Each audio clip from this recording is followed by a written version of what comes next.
네, 그럼 오늘 함께 보신 하나님의 말씀은 데살로니가 전서 3장 1절에서부터 13절까지의 말씀입니다. 제가 먼저 1절을 읽겠습니다.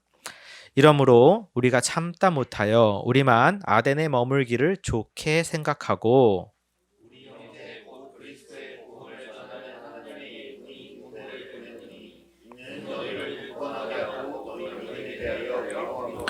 아무도 이 여러 환난 중에 흔들리지 않게 하려 함이라. 우리가 이것을 위하여 세움 받은 줄을 너희가 친히 알리라.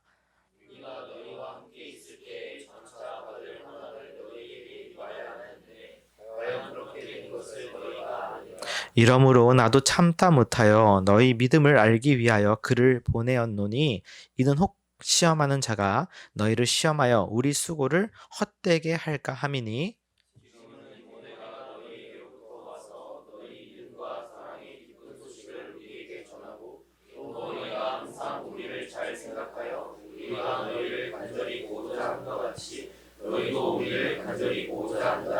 이러므로 형제들아, 우리가 모든 궁핍과 환난 가운데서 너희 믿음으로 말미암아 너희에게 위로를 받았노라.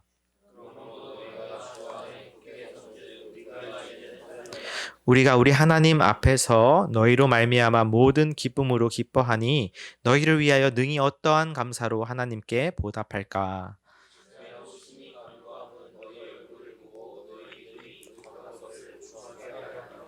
하나님 우리 아버지와 우리 주 예수는 우리 길을 너희에게로 갈 수 있게 하시오며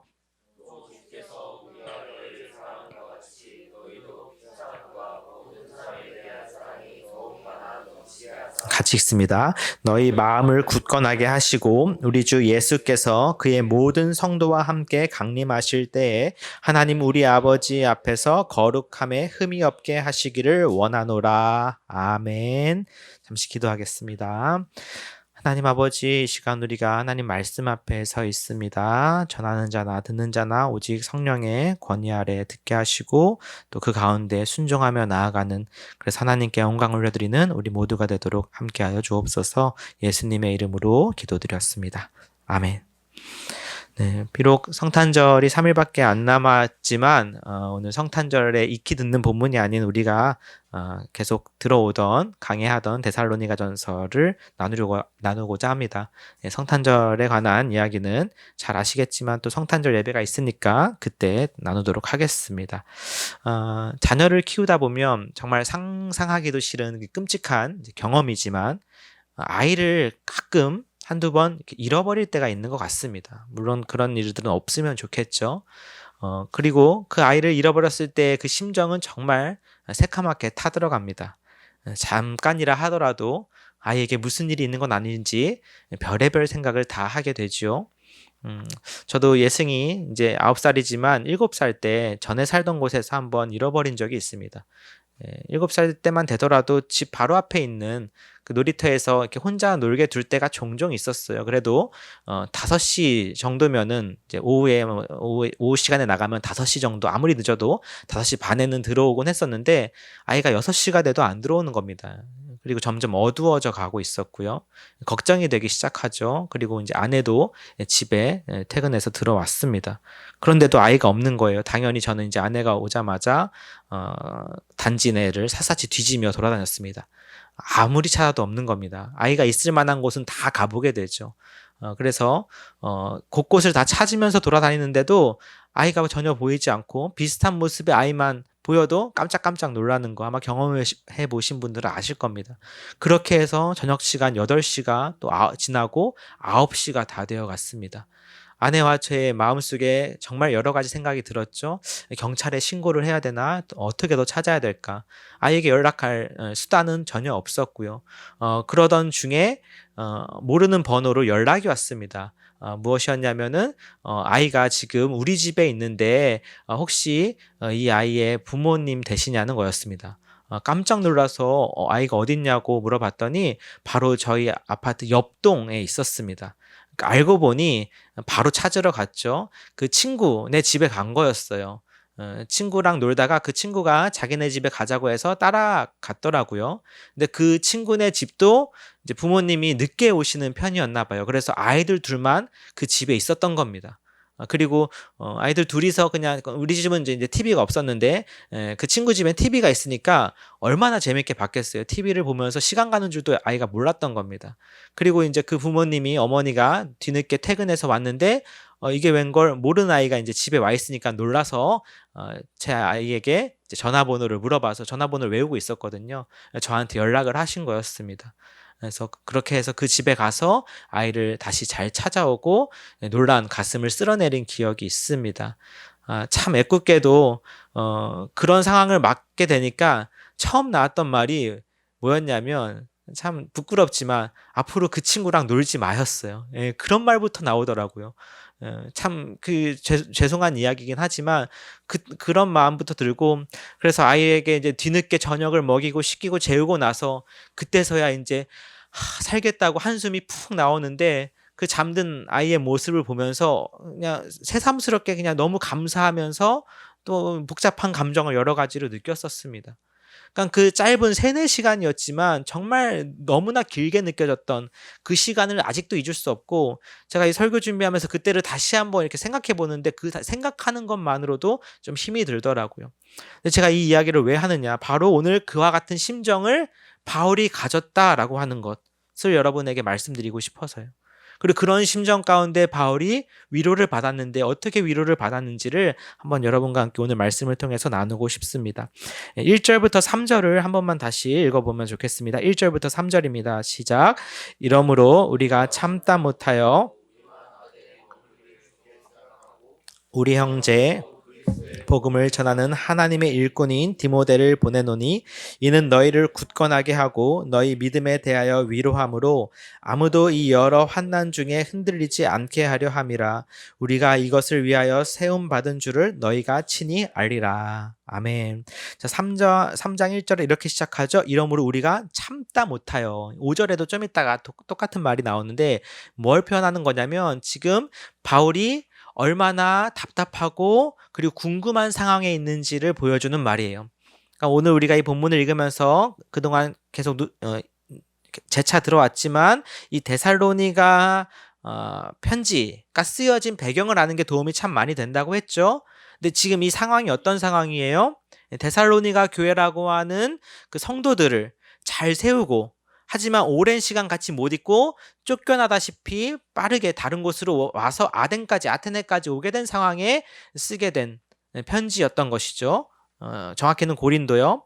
그런데 그 편지 가운데서 그 과정 가운데 너무나 답답하고 애가 타는 상황이 있었죠. 그게 바로 마치 자녀를 잃은 부모의 심정과도 같이 바울이 갖고 있었던 마음이었습니다. 그게 뭐였어요? 아이들만, 자식들만 그곳에 남겨두고 자기들은 어쩔 수 없이 떠나야만 했던 그 상황이에요. 그러니까 얼마나 애간장이 타들어가겠어요? 그래서 참다 못해서 어떻게 했습니까?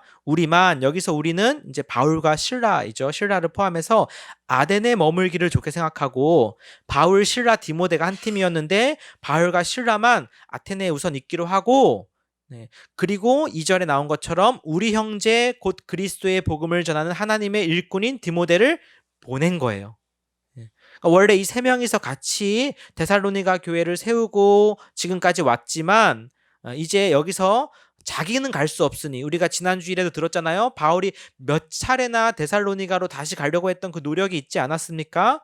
근데 갈 수 없었어요. 어떤 이유인지 모르겠습니다만 사단이 막았다는 이유로 갈 수 없었고 그나마 조금 덜 위험했던 것으로 보이는 디모데를 대신 보낸 거죠. 근데 이 디모데를 보내면서 디모데에 대한 긴 수식이 있어요. 무엇입니까? 우리 형제고요. 또 곧 그리스도의 복음을 전하는 자고요. 또 하나님의 일꾼이에요.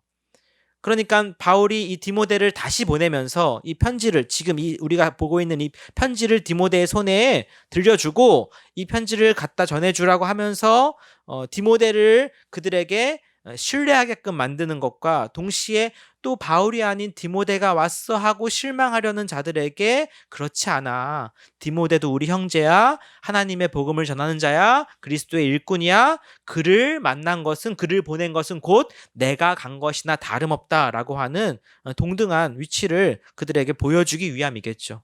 그러니까 디모데를 만났다 하더라도 서운해하지 말라라는 거예요. 그래서 그 디모데를 보내는데, 자, 중요한 건 뭐예요? 이렇게까지 디모데를 보내는 이유가 중요한 거죠.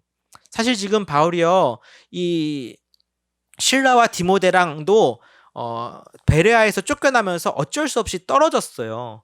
그래서 바울이 그게 불안했는지 조금이라도 빨리 실라와 디모데를 자기에게로 데리고 오라고 하거든요. 그 일꾼들에게. 그래서 겨우 다시 만난 상황에서 또 디모데를 보낸다고 하는 건 뭐예요? 한 명이 지금 아쉽고 중요한 때에 디모데를 보내는 것은 그만큼 그 데살로니가 성도들이 중요하고 이것이 급한 일이라는 것을 인정하는 거죠. 그래서 보내는 건데, 그 보내는 중요한 이유가 무엇입니까? 보세요. 이는 2절 하반절에 너희를 굳건하게 하고 너희 믿음에 대하여 위로함으로, 중요한 목적 3절에 아무도 이 여러 환난 중에 흔들리지 않게 하려 하기 위해서 보내는 거예요. 이 목적이 중요하죠.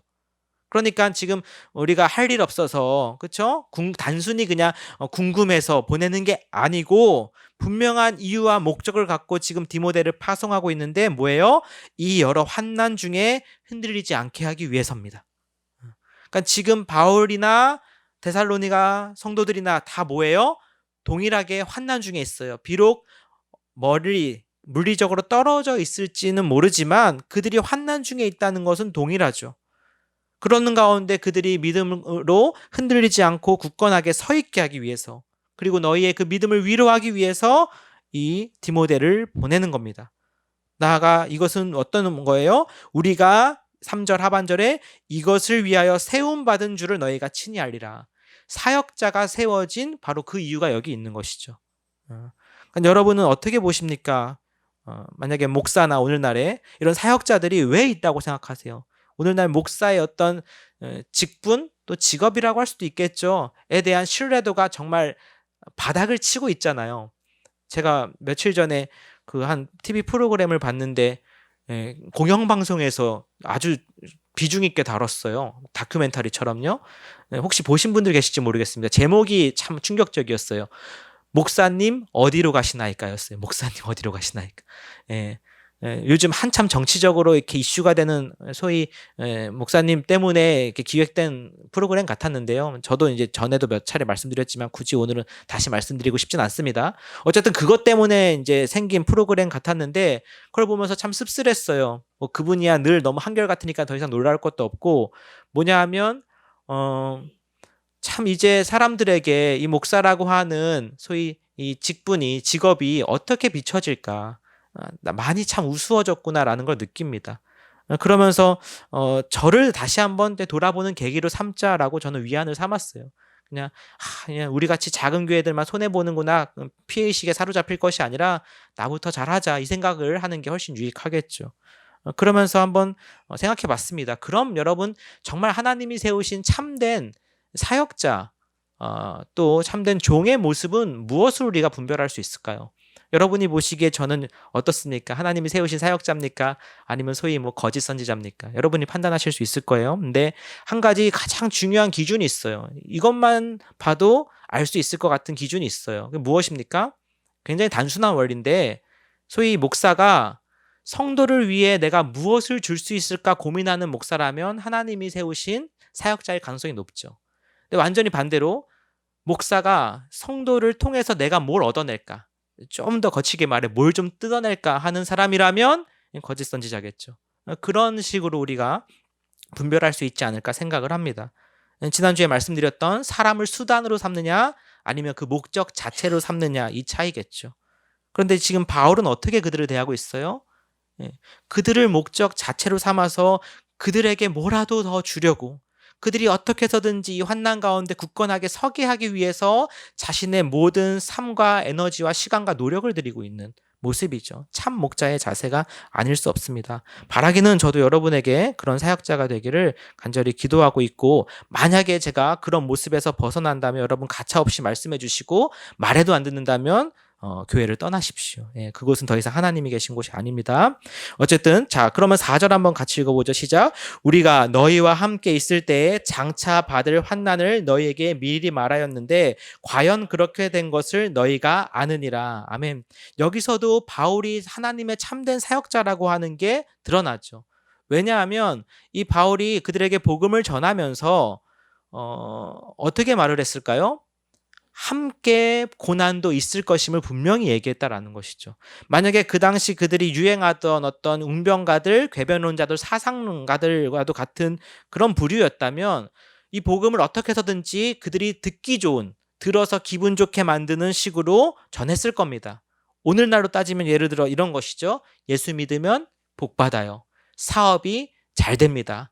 자녀들이 잘 돼요. 이런 것들이죠.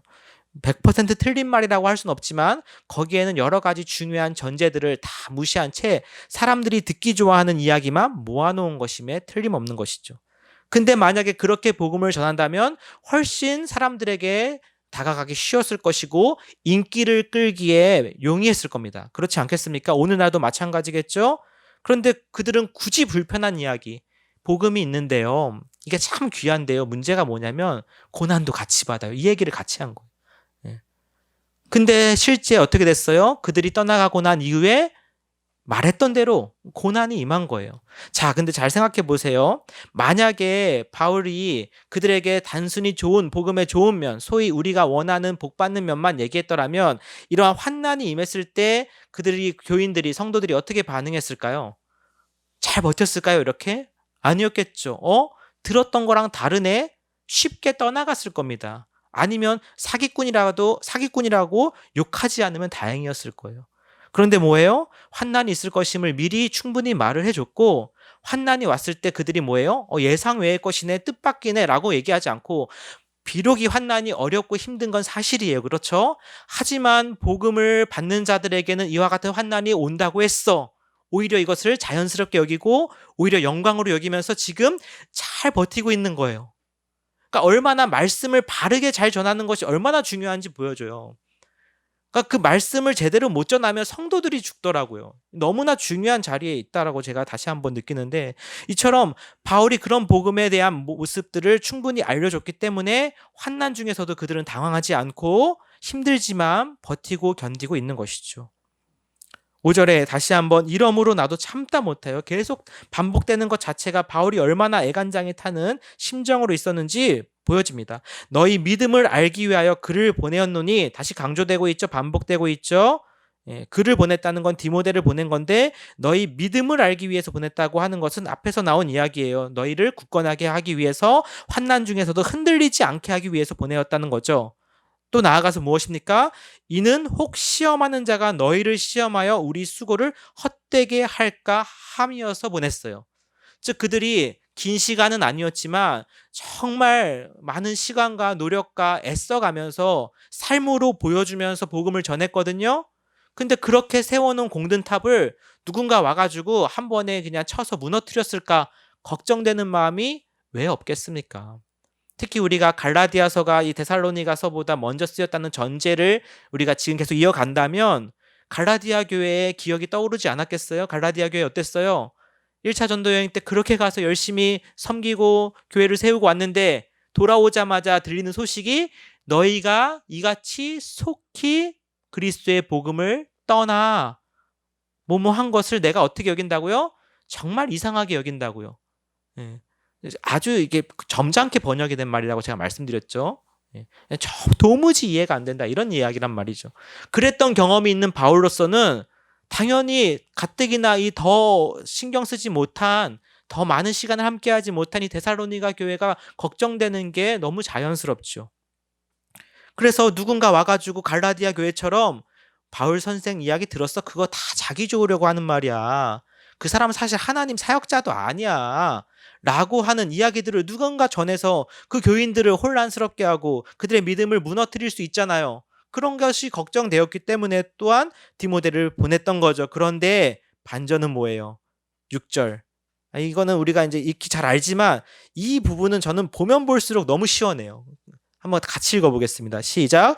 지금은 디모데가 너희에게로부터 와서 항상 우리를 잘 생각하여 우리가 너희를 간절히 보고자 함과 같이 너희도 우리를 간절히 보고자 한다 하니. 아멘. 너무 감사하죠. 여러분들 이 심정이 느껴지십니까? 예. 그러니까는 전에도 말씀드렸지만 멀리 타지에 보낸 자식이 잘 살고 있는지, 거기에 무슨 사고가 터졌다고 하는데 우리 자식이 살아 있는지도 모를 그런 상황 가운데 어떤 소식을 들은 거예요? 안전하다고, 잘 있다는 전화 한 통 받은 거라고요.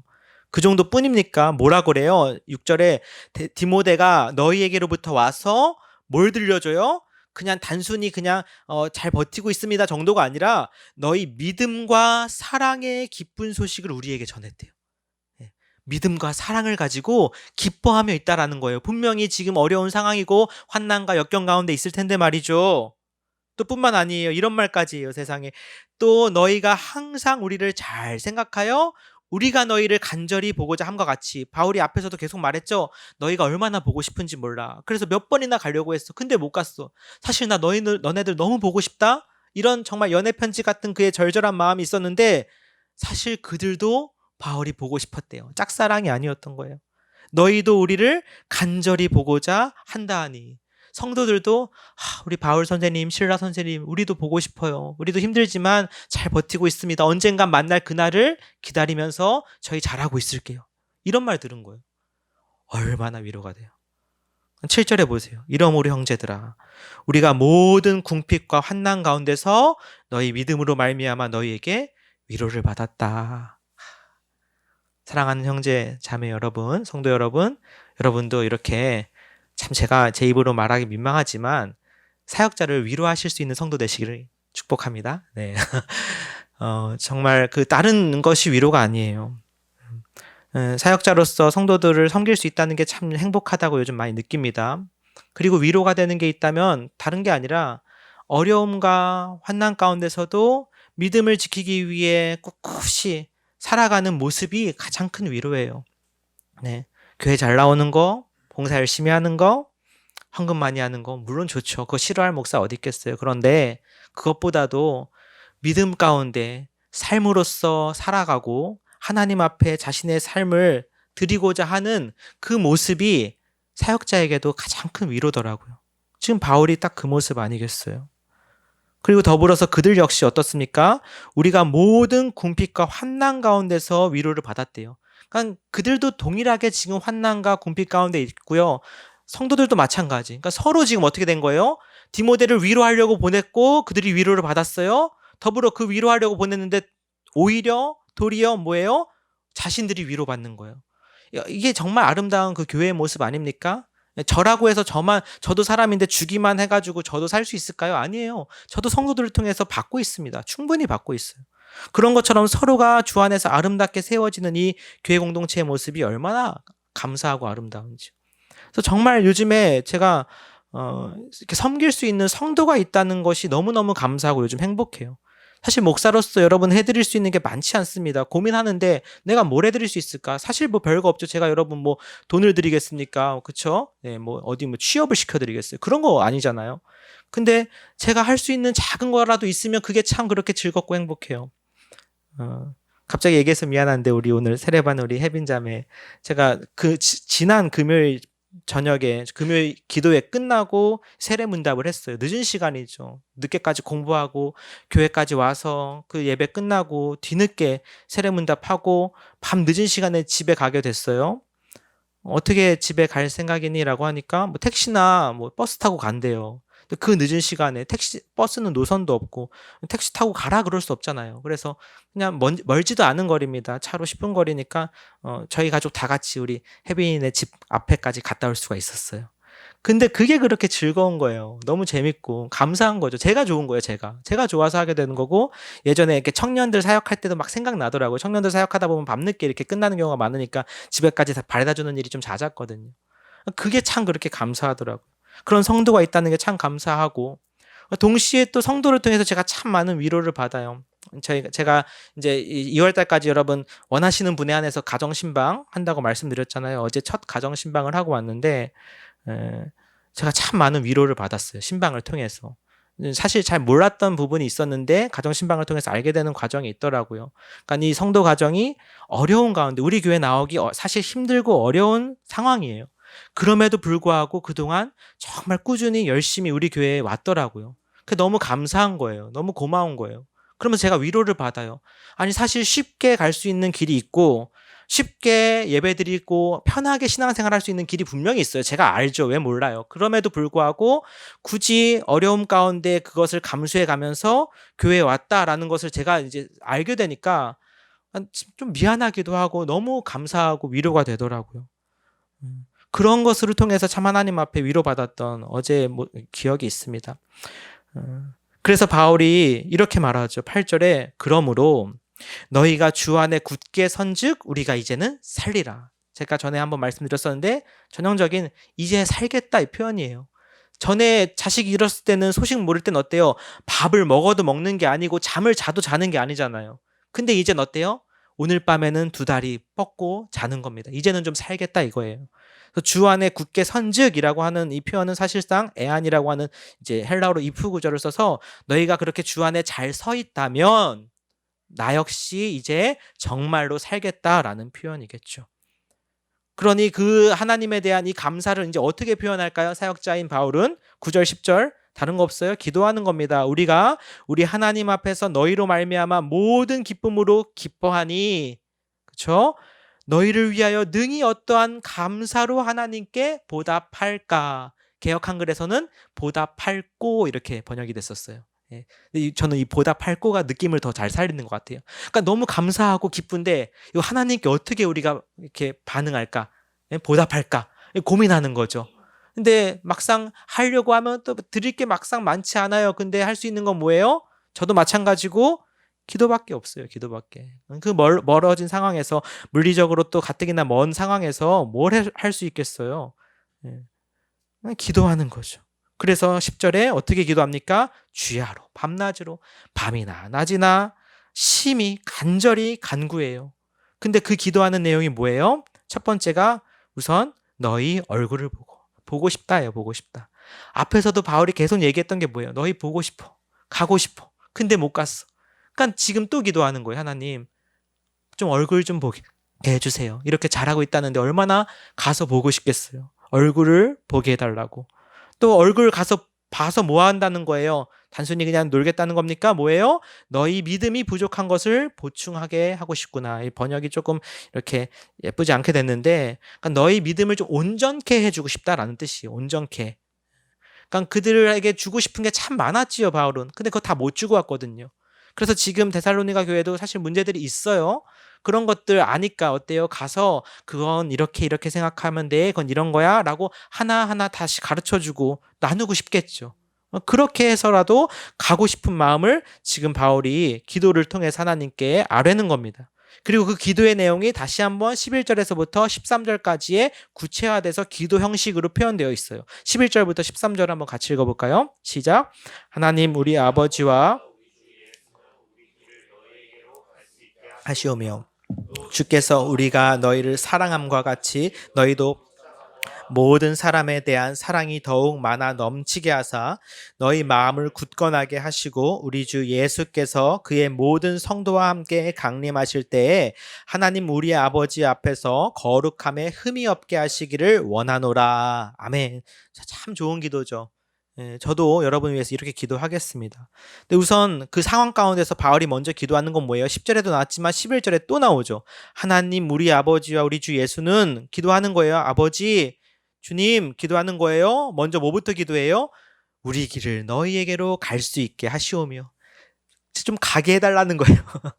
그러니까 얼마나 지금 바울이 그 보고 싶은지 사랑이죠. 그냥 사랑하는 거죠. 정말 가고 싶고 보고 싶고 여러분 궁금하지 않으세요? 결국 바울과 이 데살로니가 성도들은 다시 만났을까요? 못 만났을까요? 네, 만났어요. 근데 2차 전도 여행, 지금 2차 전도 여행 중에 못 만나요. 다시 안디옥 교회로 돌아가고 3차 전도 여행 때 다시 방문하게 됩니다. 그것도 2번이나 말이죠.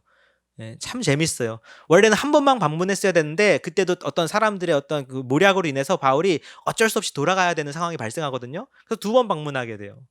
그 2번, 긴 시간은 아니었을 겁니다. 사도행전 20장 2절쯤 1, 2, 3절에 잘 나와요. 긴 시간은 아니었겠지만 그 짧은 시간이라도 그들이 만날 때 얼마나 깊고 풍성하고 기쁜 교제를 했을지 우리가 충분히 예상이 되죠. 그냥 생각만 해도 저도 즐거워요. 예. 그래서 너희에게로 갈 수 있게 하시오며 나중에 하나님이 이 기도를 3차 전도여행 때 들어주십니다. 그리고 또 어떤 내용을 기도해요? 12절에 또 주께서 우리를 너희를 사랑함과 같이 너희도 피차간과 모든 사람에 대한 사랑이 더욱 많아 넘치게 하시기를 기도해요. 근데 이 내용은 또 13절에 나오는 내용은 앞서서 바울이 이야기했던 2장에서 얘기했던 내용과 굉장히 일맥상통합니다. 2장에 가서 보시면 7절 한번 보세요. 2장 7절 전에 한번 말씀드렸던 부분인데 우리가 어떻게 너희한테 사역을 했는가라는 것을 보여줄 때 2장 7절에서 이런 얘기했었죠. 유모가 자신의 자녀를 기른 것 같이 했다. 그것은 뭐예요? 8장에 나오는 것은 너희가 우리의 사랑하는 자였기 때문에 우리가 그렇게 사랑했어. 너희를 자녀를 기른 것 같이 사랑했어 라는 것을 보여줬고요. 또 11절 12절에서는 뭐라고 얘기해요? 아버지가 자녀에게 하듯 훈계하고 너희를 권면했어. 그 이유는 뭐야? 하나님 나라에 들어가기에 합당한 자로 너희들을 세우기 위함이었어. 아버지로서 약간의 엄격한 모습, 그렇죠? 물 그들에게 보였다면 이것은 너희가 하나님 나라에 들어가기에 부족하지 않게끔 도우려고 했던 거야 라는 모습이 지금 기도로 이어져요. 그러니까 어떤 모습이냐면 단순히 말로만 기도하는 게 아니라 이미 바울은 어땠어요? 삶으로 행함으로 그들에게 사랑과 올바름을 보여줬어요. 그리고 그렇게 그들도 살아가도록 하나님께 기도하고 있는 것이죠. 12절에 우리가 너희를 사랑했던 것처럼 강력한 기도입니다. 그렇죠? 사랑하세요. 말로 하는 게 아니라 뭐라고요? 우리가 너희를 사랑했던 것처럼 그렇게 너희도 사랑하도록 기도하는 거예요. 예수님도 제자들에게 보여주신 모습이 뭐였어요? 너희도 이처럼 하라는 거였어요. 예수님의 가르침이 그토록 강력하여서 오늘날 이곳까지 그리고 이 시기까지 전달되는 이유는 그가 삶으로 본을 보였기 때문이에요. 하나님이 심지어 사람의 몸을 입고 말이죠. 마찬가지입니다. 그들의 사역이 이처럼 힘이 있었던 이유는 그들이 보여줬어요. 사랑하는 모습을. 그것을 근거로 너희도 서로 사랑하라라고 말하면 배운다고요. 13절도 마찬가지죠. 너희 마음을 굳건하게 하시고 우리 주 예수께서 그의 모든 성도와 함께 강림하실 때에 데살로니가서의 특징 제가 말씀드렸지만 이 파루시아 예수님의 재림에 대한 게 모든 장마다 나와요. 굉장히 강조되는데 이것에 대한 이야기는 이제 4장에서 굉장히 자세하게 다루어지기 때문에 제가 4장에서 다루겠습니다. 어쨌든 이 예수님이 다시 강림하실 때에 뭘 하기 위한 거예요? 하나님 우리 아버지 앞에서 거룩함에 흠이 없게 하기 위해서를 기도하는 거죠. 앞에서 얘기했던 아버지가 자녀에게 권면하고 경계했던 것이 뭐예요? 너희들이 하나님 앞에서 거룩하고 흠이 없는 자로 그때 예수님을 만나기를 내가 너희에게 기도하고 가르쳤다라는 거죠. 여러분 우리가 예수님을 언젠가 만나지 않겠어요? 우리가 살아있는 중에 만날 수도 있습니다. 그렇죠? 근데 여러분 우리가 실수해서 막 죄 짓거나 잘못하고 있을 때 갑자기 예수님 만나면 좋겠어요? 그나마 내가 믿음 가운데 그래도 잘 버티고 인내하는 가운데 그때 예수님 만나면 좋겠어요. 예. 좀 이렇게 잘못하고 있고 실수하고 있을 때 예수님 오셔서 만나면 좀 민망하지 않겠어요? 물론 데리고 가시긴 하겠지만 좀 민망하죠. 하필 이때 오셔가지고 그쵸? 머리를 극적이겠죠. 근데 우리가 정말 힘든 역경 가운데서도 우리 바울이나 데살로니가 성도들처럼 버티고 사랑과 믿음으로 살고 있을 때 어때요? 예수님이 오신다면 얼마나 반갑고 기쁘겠어요? 그렇게 하기 위해서 지금 바울이 사랑하는 것을 보여줬고 바르게 사는 삶을 보여줬고 너희가 그렇게 살기를 내가 뭐예요? 기도한다라는 거예요. 이게 3장의 내용입니다. 사랑하는 성도 여러분, 저도 역시 이렇게 여러분을 위해서 기도하겠습니다. 여러분 역시 이와 같은 기도의 내용으로 살아주시기를 권면합니다. 서로 사랑함으로 하나님 앞에 의롭고 흠이 없는 자로 세워지기 위해 여러분에게 주어진 삶 가운데 승리하십시오. 무엇보다 이 가운데 우리가 서로 사랑하는 이 모습 가운데 그 은혜가 있기를 간절히 축복합니다. 너희가 서로 사랑하면 이로써 모든 사람이 너희가 내 제자인 줄 안다고 하셨어요. 제가 우리 주보에도 제일 먼저 써놓은 말이 그거잖아요. 서로 사랑하는. 그러니까 우리가 뭐 성경을 많이 보고 중요하지만 신학 공부를 해서 박사학위까지 받고 그런다고 제자로 인정되는 게 아니라 사랑하는 것이 하나님 앞에 우리가 제자가 되는 가장 좋은 방법인 것이죠. 그래서 저는 어떻게 보면 우리가 이렇게 작은 교회로 만난 것에 대해 하나님께 감사합니다. 왜냐하면 서로 사랑할 수 있는 기회를 받은 것이거든요. 그리고 앞으로 그런 기회를 더 풍성히 받기 위해서 누리기 위해서 또 교회가 앞으로 나아갈 것입니다. 사랑하는 성도 여러분, 주님이 우리에게 이렇게 부탁하시고 명령하신 것들을 우리가 기억하면서 우리가 부족한 중에 또 삶의 여러 역경과 환난 가운데 서로 사랑하고 또 하나님 아버지 앞에 거룩함으로 세워지기를 주님의 이름으로 축복합니다. 아멘. 네, 우리 같이 한번 찬송가 407장 1절 2절 하겠습니다. 1절 2절 찬송가 407장 1절 2절 함께 읽겠습니다.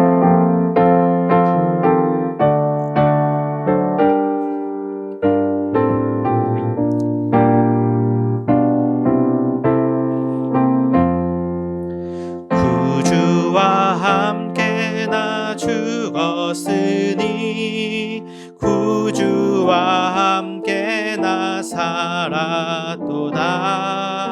영광의 그날에 이르도록 언제나 주만 바라봅니다. 언제나 주는 날 사랑하사 언제나 새 생명 주시나니 영광의 그날에 이르도록 언제나 주만 바라봅니다. 맘속에 시험을 받을 때와 무거운 근심이 있을 때에 주께서 그때도 같이 하사 언제나 나를 도와주시네. 언제나 주는 날 사랑하사 언제나 새 생명 주시나니 영광의 그날에 이르도록 언제나 주만 바라봅니다. 같이 한번 기도하겠습니다. 들으신 말씀 가운데 하나님, 좀 바울의 그 사역자로서의 모습을 우리가 봅니다. 그가 그토록 애써가면서 그들을 위해 기도하고 힘썼던 것 다름 아닌 하나님 아버지 앞에 바르게 세워지고 또 서로 사랑하는 가운데 하나님 나라에 들어가기 합당한 자로 세워지기 위함임을 우리가 보게 됩니다. 주님, 우리 역시 그 기도의 내용처럼 살 수 있는 자가 되게 하여 주옵소서. 또 나를 위해서 기도하고 섬기는 사역자의 모습을 또 기억하게 하시고 또 그 사역자에게도 귀한 동일한 은혜를 허락하여 주시옵소서. 우리가 함께 하나님 앞에 바르게 세워지며 주님 나라의 영광에 들어가기까지 이 삶을 다하기로 결단합니다. 함께 기도하겠습니다. 하나님 아버지, 오늘도 오늘 주님의 말씀을 통해서 우리가 더욱 주님을 알게 하시고 주님 마음을 알게 하시니 감사합니다. 아버지여, 정말 바울이 그 상황 가운데서 얼마나 답답하고 힘들었을지 우리가 충분히 짐작이 갑니다. 그러나 정말 하나님 은혜 가운데 그들이 믿음 가운데 사랑과 믿음으로 잘 아버지여 하나님께 순종하고 있음을 듣는 가운데 그에게 있었던 기쁨은 얼마나 크고도 놀라운 것일지요. 그래서 그가 할 수 있는 것이라고 또한 기도밖에 없습니다만 그 기도가 가장 감사한 것인 줄 믿습니다. 그래서 그들의 얼굴을 보기 원하고 그들이 서로 사랑하기를 원하고 그들이 거룩함에 흠이 없게 하기를 원했던 그의 기도처럼 우리 역시 그 기도에 합당한 삶으로 살아갈 수 있도록 도와주시고 저 역시 부족한 종이지만 아버지여 맡겨주신 영혼들을 위해서 이처럼 기도하고 섬길 수 있는 자가 되도록 주여 도와주시옵소서. 정말 아버지여 뭐라도 더 하나 줄 수 있는 그런 마음으로 성도들에게 다가가게 하여 주시고 우리 성도들이 정말 삶의 어려움과 역경 가운데서도 하나님 앞에 바르게 세워지기 위해 애쓰고 수고하는 그 모습을 볼 때 아버지 그것이 얼마나 위로가 되는지요. 그들의 삶 가운데 주님 함께해 주시고 능히 이겨낼 힘과 지혜와 능력을 허락하여 주시옵소서. 그래서 이후에 있을 모든 과정 가운데서 하나님이 홀로 높임과 영광 받아주시기를 원합니다. 아버지 하나님 감사합니다. 바울이 성도들을 위해서 기도했던 그 기도의 내용이 우리 삶 가운데서 나타나게 하여 주시옵소서. 서로 사랑하고 하나님 앞에 흠없이 드려지는 우리가 제물이 되게 하여 주시고, 그리하여서 하나님께 영광 올려드리며 기쁜 소식을 나누는 우리 모두가 되도록 주의 은혜와 복을 내려 주옵소서. 감사드리며 예수님의 이름으로 기도드렸습니다. 아멘.